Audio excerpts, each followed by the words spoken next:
Rene Pesco Yomina Ya Sarane Misumbu Ya Eva Yese Mubaniche Eba Chipukutu Tenziwe Kupu Pura Komu Tinze Toche Mera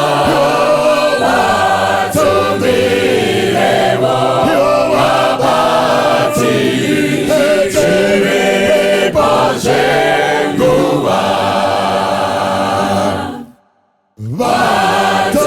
Watumirewa Mangwananije Epa Masikati Watumirewa Manerukwe Kwese Wacheki Tenziwe Kupu Pura Komu Tenze Toche Mera Watumirewo Wabati Chiri Pojenguwa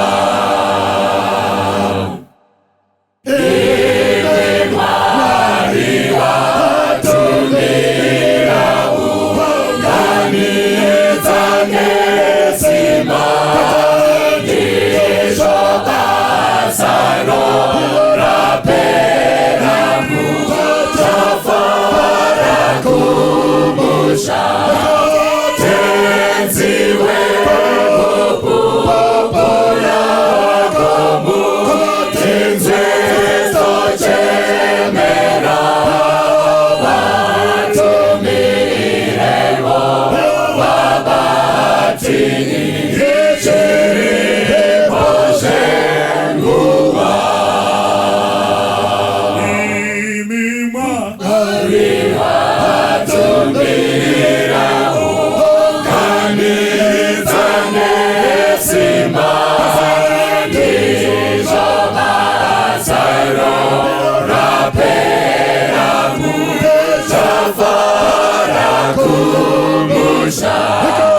Tenziwe Kupu Pura Komu Tenze Toche Mera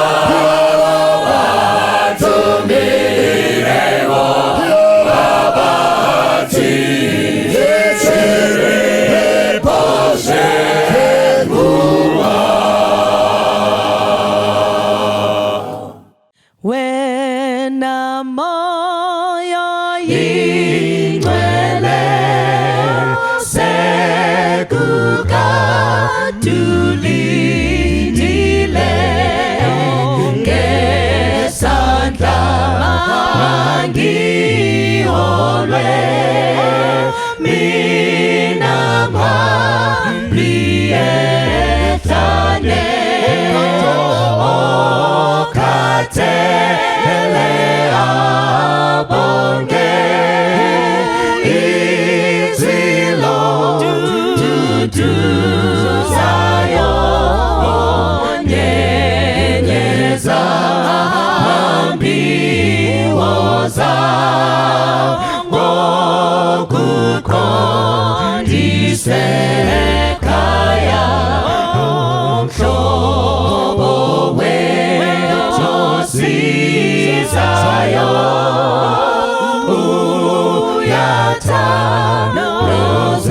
uyathanozamayo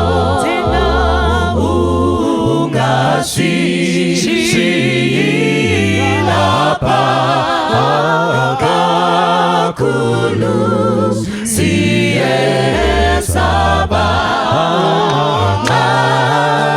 izulu lituma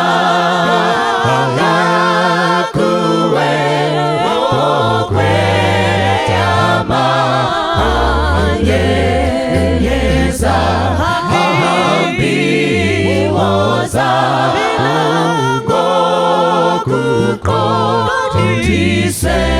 gokuqondisekaya Nkosi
Mangwana nakanaka vana vaMwari, toda kutenda nenyasha dzataitirwa dzekupiwa zvakare umwe mukana wekuti tikushe ivhangeri iyi tichakwanisa tichiri kurarama panyika. Mukana watinopiwa umwe nemumwe wekuti tisvitse shoko tichikwanisa kuti Mwari achitipo simba neutano tiite patinokwanisa. Toda kunobata nyaya iri mubhuku raMateo chapter 21, Mateo chapter 21 verse ya 28 kusvika pana 32 tobva tatopendera nyaya yedu. Pane nyaya inozipa iri papapa yatoda kuti tidzidze. Tisati tapinda munyaya iyi, ngatidzorese hedu tive nenguva yekunamata. Baba vari kudenga, toda kukutendai maita henyu nekutipawo mukana wekuverengwa pakati pevapenyu. Tauraiwo kwatiri nenzira yakatsanangurika, timutsiridzewo, tivandidzewo chimiro chedu, tisimbisewo pautano nepakutenda. Patinorapanura nyaya idzi, tauraiwo kuvana venyu vagokunzwai. Tanamata nekuti muripo uye munogara nekusingaperi. Amen. Nyaya iri panapa iri kuwanikwa kuna Mateo chapter 21 verse ya 28 kusvika pavhesi ya 32. Mukatarisa chapter ya 21, Jesu ari kusvika achinogamuchirwa mukati meJerusarema. Jesu agamuchirwa mukati meJerusarema. Jesu anotanga kuita basa rekunatsa temberi. Anosvika aine shuri yekuti dai tamboita zvinhu zviri correct mukati metemberi. Saka ndo patinomona pavhesi ya 12 ari kugadzirisa temberi manga mashata mukati mechivazhe chaJehovha. Mukati moitwa zvese. Pamwe pacho panombodo simba chairo rekuti tinhadzire chivazhe chaJehovha tichigadzirise chimire kwazvo. Saka ndo patiri kuona Jesu ari kusvika pavhesi ya 18 paari kutuka muonde wakanga usingabereki. Ari kutarisirawo kuonawo zvinhu zvinobatika pamuonde, but ari kusvika pasina. Musakanganwe kuti ndiye muridzi wenature, ndiye musiki. So he's got every right yekuti aite zvaanoda nezvisikwa nezvaakasika. So ari kusvika, ari kuenda pamuonde, ari kuona hapana chinhu. Apa panyaya iyi ari kuda kutidzidzisawo kuti pane zvimwe zvituko zvatichazviwanisa nengari yekusagona kumira nezviri kutarisirwa naKristu. Saka panoita mubvunzo wekuti achipinda mukati metemberi pavhesi ya 23 ari kubvunzwa kuti simba renyu rinobvepi. Iye anotaura kuti simba rinobva kuna Jesu nekuti iye ndiye mupi wehupenyu. Saka tiri kuenda pavhesi ya 28. Egerai tiiverenge. Anotaura umwe mufananidzo uripo ipapa hanzi mufananidzo wevana vaviri. Zvino munofungeiko mumwe munhu akanga aine vana vake vaviri, akaenda kuno kutanga akati, mwana, enda nhasi undoshanda mumunda wangu wemizambiringa. Iye akapindura akati, handidi. Asi pashure akazvidya mwoyo akaenda. Akaenda kune wechipiri akataura saizvozvo. Iye akapindura akati, ndinoenda ishe, akasaenda. Ndoupiko kune ivavava vaviri akaita kuda kwababa vake? Vakati wokutanga. Jesu akati kwavari, zviro kwazvo ndinoti kwamuri, vateresi nezvifeve vanokutangirai kupinda muushe hwaMwari. Nokuti Johani akauya kwamuri nenzira yokururama, mukasamutenda, asi vateresi nezvifeve vakamutenda. Imi makati muchiona izvozvo hamuna kuzopinduka mukamutenda. Dai Mwari angatibatsira. Musoro wedu wenyaya uri kutiwo pane zvaunofanira kuita. Ita zvaunofanira kuita. Ndo musoro wenyaya. Ita zvaunofanira kuita. Kune vakawanda vanopromisa vana vaMwari, vane shungu dzekufadza Mwari, vasingagoni kuzadzikisa zvavanofanira kuita. Ndiri kuona sangano riri panzvimbo isina kumira zvakanaka, yekuti taane nhengo dzinotora mabasa mukati memunda waJehovha, asi hadzizadzikisi mhiko yadzinenge dzaita. Zvaakuita sekunge zvinofanira kungoitwa kuti tinzi gore taita maelections. Zvinofanira kungoitwa kunzi tinzi takaisa vanhu. Tinofanira kungoripota kuconference kuti aiwa takapedza basa, varipo, but hondo hombe maisa vanhu pabasa. Vari kuita here zvavanofanira kuita? Challenge yangu iri kuuya kune munhu akanditarira. Challenge yangu iri kuuya kune munhu akada kuita music director wechurch, akada kuita music director wegroup. Tiri kuita here zvatiri kufanira kuita? Context iri panyaya inoizvi ndeyekuti pane vanhu vasiri kuita zvavari kufanira kuita. Kune vanhu vanobvuma, kune vanhu vanototi isusu tinoda kushandira Mwari, but hazvisi kuzobuda mukati mebasa raMwari kuti munhu iye akashanda here. Pari kupiwa mufananidzo wevana vaviri. Vana ava havana kuvhoterwa kuti vave vana vababa ava. Vana ava varitori biological, vana vakatobarwa nababa, biologically vakatobarwa nababa ava. Saka baba vane right yekuti vagone kupa vana vavo kuti vagone kuita basa. Saka baba ava vane ruramiro yekuti vagone kuonawo kushanda kwevana vavo.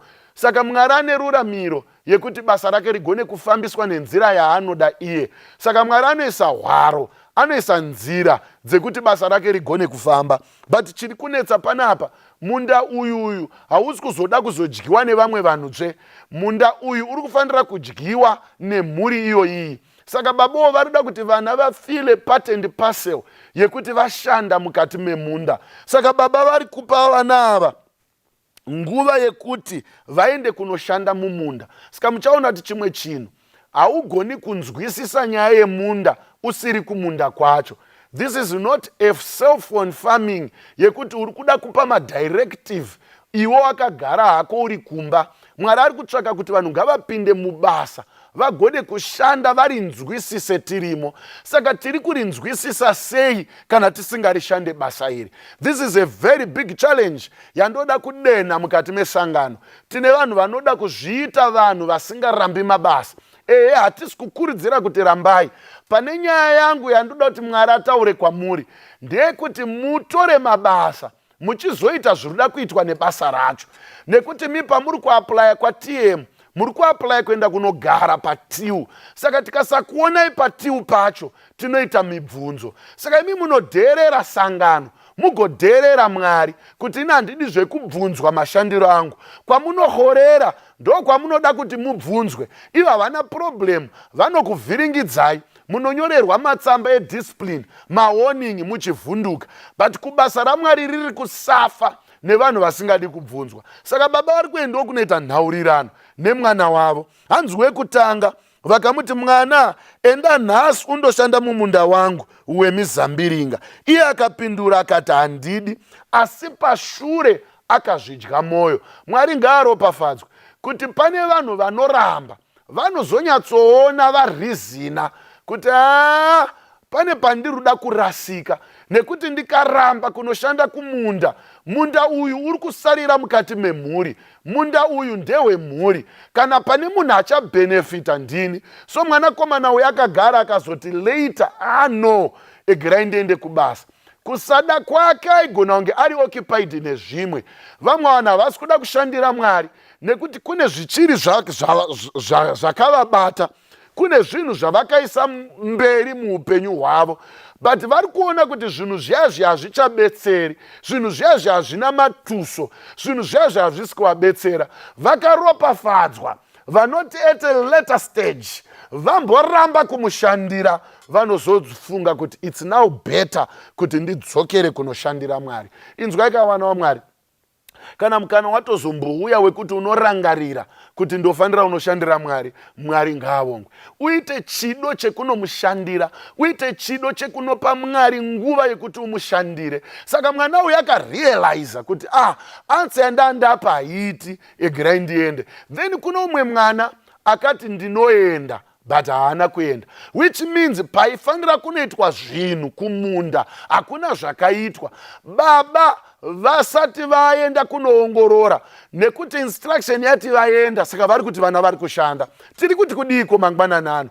Tiri kuti taita dambudziko revanhu vari kubhaiza maerida but vasiri kubhaiza Mwari. Kune vanhu vari kubhaiza vamwe vanhu mumission vasiri kubhaiza Mwari, nekuti Mwari mupi webasa ari kuziva kuti kune zvinofanira kuitwa. Mwari ndokubva abvunza, chaakurwadza mhinduro yaKristu ndechekuti maamuchiziva here kuti vateresi, zvipfeve, vanhu avava, they are not yet in the church, but when they come in the church they will be much better kupfuura vanhu vacho vari muchechi, nekuti vari kuuya kuzoshanda pamission. Nekuti Mwari anotaura chitiye, ndinoti kwamuri Kristu, vateresi nezvipfeve vachakutangirai kupinda muushe hwaMwari, nokuti Johani akauya kwamuri nenzira yekururama.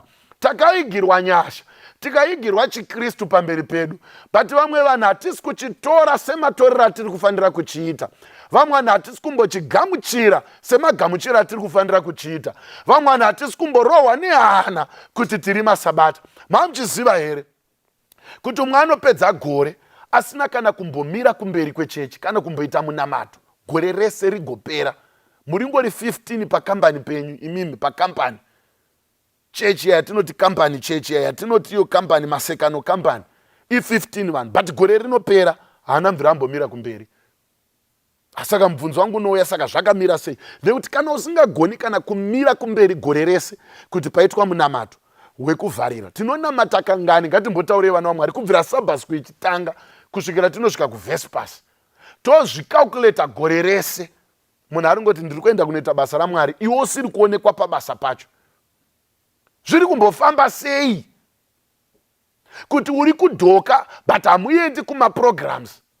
Uniform wakatotenga kungoichengeta nekuiaina, hatisi kukuona kumaprograms. What's going on? Amo, where are you? Why are you not going mubasa raJehovha? My youth, where are you? Why musiri kuenda kubasa raJehovha? Tisu vanobvuma kuti tisu mayouth acho ma-induction tigwaita, inducted to go and light the world, but people are seated.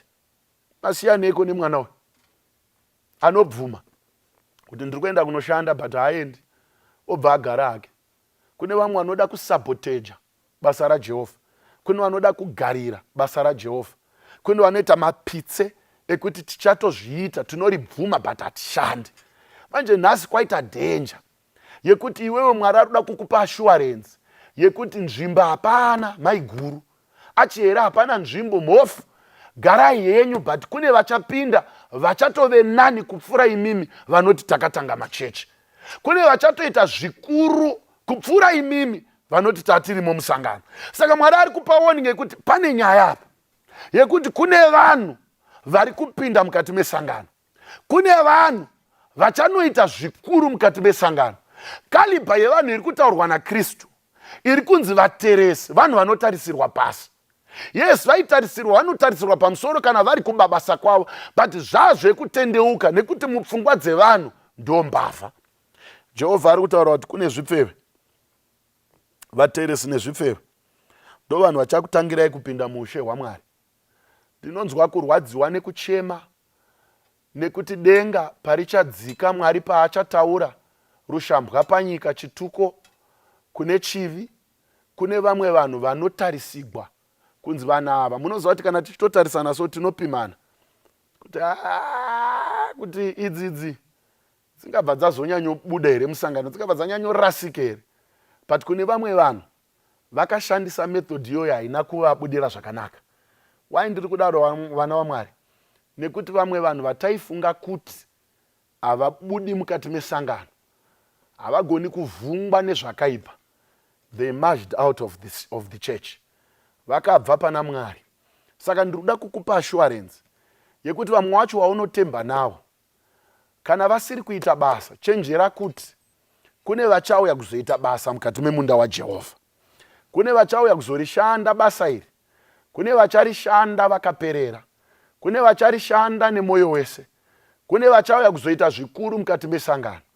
Ndosaka ndine assurance kuti sangano remasavadha harisi remunhu, isangano riri mumaoko aJehovha, nekuti vanouya vachipfuura vanhu vachienda. Chero akaita mukurumbira wakadii, akaita sekunge achavhura chechi, but anouya achienda, sangano raMwari rinoramba rakamira.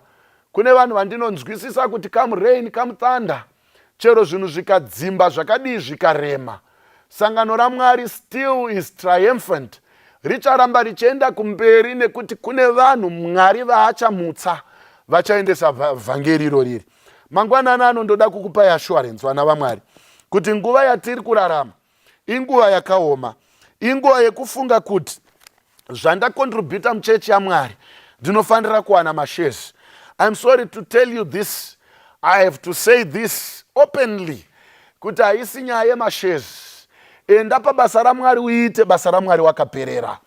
Murandarume akarealize kuti I'm supposed to go and work.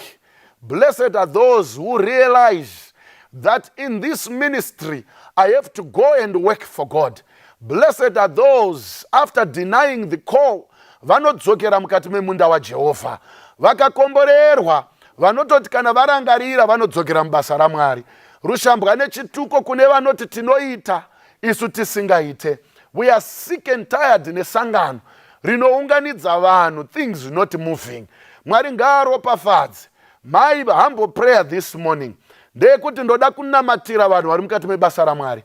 I want to pray for those who are eager to work for God. Vari kuti Mwari tiregererei, pamwe pacho takabvuma mabasa and we disappointed you. Pamwe pacho makatiisa mumunda and we never worked according to your expectations. Let's pray for those who are in the fields, different kind of fields, vari kushandira Jehovah, those who are supposed to support mubasa raMwari. Mwari ngaakukomborerei, Mwari akupei zvakaringana kuti tisupport mission yebasa raMwari, basa rigone kuenda rine mutinimira. Ndoda kunamatira avo vane zvimiro zvavanofunga kuti hazvichagoni kushandira Jehovha. Mwari haasi kutsvaka, ari kuda kuti munhu wese apinde pabasa. Ngatipindei pabasa vana vaMwari. We can work for God and tinogona kumushandira. Mwari ari worried kuti vanofunga kuti ndo vagara mukati mesangano, vanofunga kuti vakatumwa voregedza kuita, vasaboteja basa raMwari. Mwari will find another way yekuti basa rake rigone kushanda. Mwari dai atibatsira mangwananano, dai Mwari atipawo simba. Zvinogoneka kuti ugone kushanda mukati memunda waJehovha. Haisi nyaya yekuramwirana, haisi nyaya yekutsvakirana zvipinge, inyaya yekuti titaurirane chokwadi kuti makaiswa pabasa rishandei sekushanda kwari kufanira kuita. Eudhamirai panzvimbo yenyu musingatyi. Work tirelessly. Inzwai kanengo, bhodhi richiita basa raro, imimi itaiwo basa renyu. Inzwai madepartmental heads, vamwe vanhu havatozivi kuti ndoshanda sei. Bvunzai kuti toshanda sei. Munhu nemunhu ngaamire pabasa rake. Sangano ngaribhenembe nerudo nemoto, shoko riende, vanhu vamire panzvimbo dzavo. Conference ichimira panzvimbo yayo, union ichimira panzvimbo yayo, division GC munhu wega wega panzvimbo yake. Basa ngariitwe, vanhu vasaite nungo, basa raMwari ngaribatwe nekuperera. Murandarume akarealize pavana vaviri ava akati, inini ndakanganisa, let me go back and work. uri kutoshandira iwe, uri kuzvigadzirira, uri kuzvishepa, uri kuzvigadzirisira korona yako kudenga. Hausi kugadzirira umwe munhu. You are shaping yourself kuti ugone kuwana korona kudenga. Kudenga kuchada nhoroondo dzinopinda vanhu vanoti tisu takashanda panyika. Revelation anotaura ndivanani ava vana kuzvida vakabva panyika, vakasukwa muropa regwayana. Totaura nhaurwa dzemashandiro, panoda vanhu vakashanda panyika. Dai Mwari angatibatsira, dai Mwari atikomborera, ngatidzore uso hwedu tive nenguva yekunamata. Baba wedu ari kudenga, toda kukudanaiwo mangwanani ano. Maite enyu Jehovha nekutaura kwatiri nenzira yakatsanangurika. Maite enyu nekutipo nhaurwa iyi yekuziva kuti muri kutsvaka vanhu vanopinda pamabasa voashanda. Vamwe takapiwa mabasa aya hatina mboashanda. Enda unoshanda pawakapiwa, perera pawakapiwa napo. Mwari ngaakuvhurirewo gwanza, ngaakuvhurirewo pfungwa, ngaativhurirewo pfungwa dzinopinza kuti tigone kushanda mukati mebasa raMwari. Vamwe Jehovha tiri kutarisirwa pasi, asi makatituma imi hamuna kutitarisira pasi. Handisi kushandira munhu ini, ndiri kushandira Jehovha. Dai pfungwa idzodzo dzingagare mukati mehana yedu kuti tizive kuti watiri kushandira ndiMwari. Maite enyu Mwari nemukana wamatipa iwoyu, mamutsiridza vamwe vanhu vanotarisirwa pasi, mamutsiridzwa vamwe vanhu vari kushayiwa tariro, mavapo basa rekuti vapinde mukati memunda wenyu, kubvira kumwana wekupedzisira mucheche, kubvira kusvikira kune mukuru. Mumasangano atiri vanhu ngavashande. Tipewo simba vafundisi, timirewo pedu, nhengo dzisafe, hwai ngadzifudzwe nezita raJesu. Maeridha amirewo Jehovha, umwe nemumwe aite basa rake, kuuya kwenyu kwaapedu. Maite enyu nekuti munonzwa minamato yedu, muzita renyu rinogara nekusingaperi. Amen.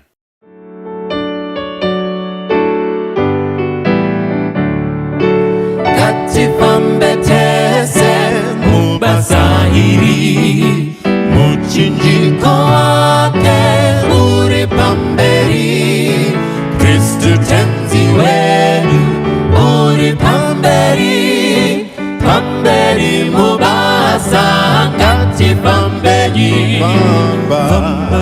ma Kristu mubasa iri, chinjiko wa Jesu uri pamberi, chita cha Satani chichakurirwa, fambanyi pamberi tine mabasa, ngeri ororedu Jesu akuzwa, ngatiite basa tinoripeza, fambanyi ma Kristu mubasa iri, chinjiko wa Jesu uri pamberi, sangano la Mwari sehondo huru, rinoenda mberi kamwe na Jesu, atipatsaniswe tesengerudo,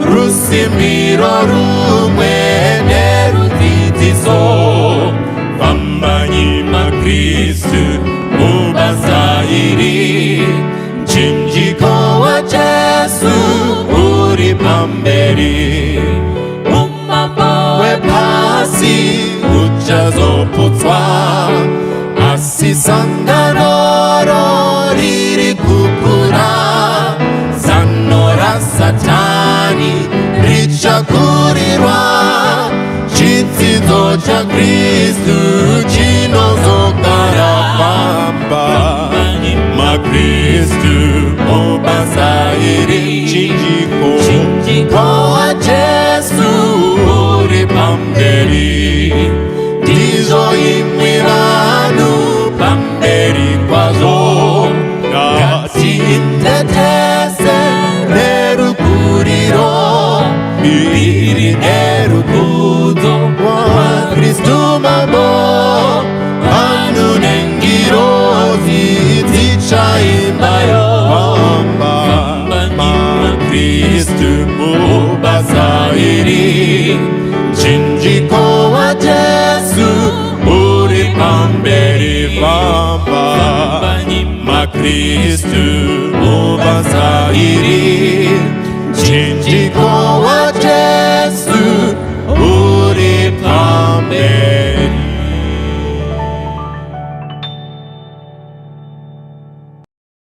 Apo basa rapera ndinoenda kumusha, uko kufa kunopfeka kusafa. Ndichamziwa mponesi apo achazouya, iye anondikashira kumusha.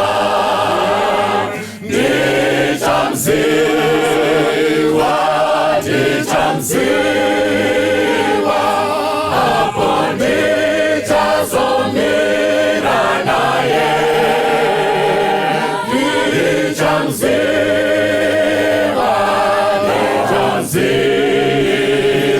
rema zvazi mumaoko ake. Ndichazofara kwazvo kuona uso wake, nekupenya kwemaziso akewo. Moyo wangu kumukudza nerudo ronemutsa, anondigadzira musha kumusoro.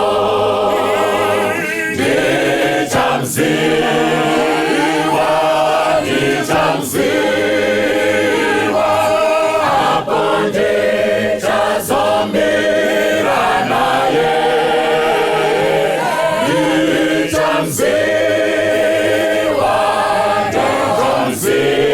Ndichamziwa, rema zvazi mumaoko ake. Ndinotondera avo vadikani vakafa, kuti nerufu tapatsana navo. Apo Jesu auya navo tichasangana, asi ndichatanga kuona Jesu.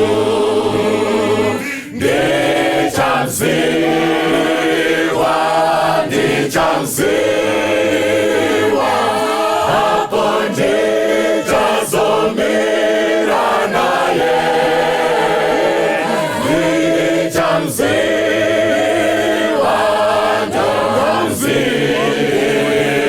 rema zvazi mumaoko ake. Achanditungamira kupinda mazambara, apo chisingazowi neurombo. Ndichaimba nevese rwiyo rekufara, asi ndichatanga kuona Jesu.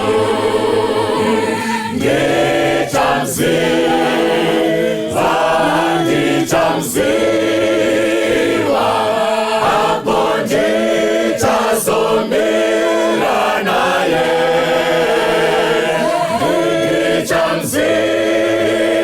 Ndichamziwa,